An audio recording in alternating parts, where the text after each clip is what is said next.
Hi, my name is Joel Levitt, and this is the Introduction to Lean Maintenance. We'll be running a lean maintenance course in New Zealand and Australia in May. So, what is this lean maintenance anyway? Well, based on the works of Shigeo Shingo, lean is an all-out war against waste from both manufacturing inefficiencies and underutilization of people. And where do we find waste? Well, waste is in every part of your maintenance operation.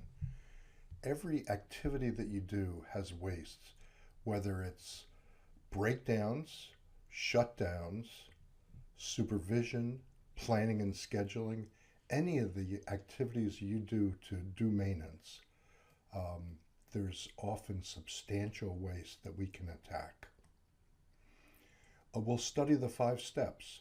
You come up with an idea, you investigate the idea, you build measurements that help you establish if you've improved the situation. You take your action, and then you prove the case by remeasuring the situation.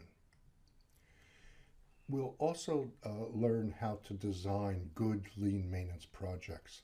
These are projects that literally, obviously, reduce waste, but they also reduce defects. They save money, and always they'll help your knowledge, increase your knowledge. These projects will follow 6 rules.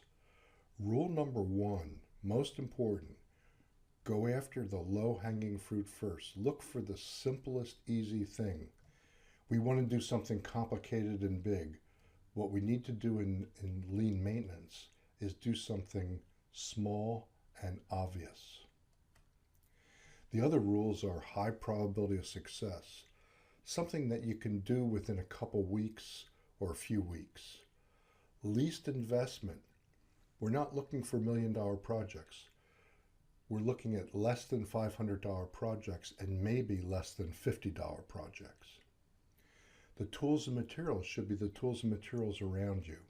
So you would use scrap, you would improvise, borrow, beg, whatever, but the materials that are around you and the tools that are around you. And we're looking for the shortest cycle project for high payback.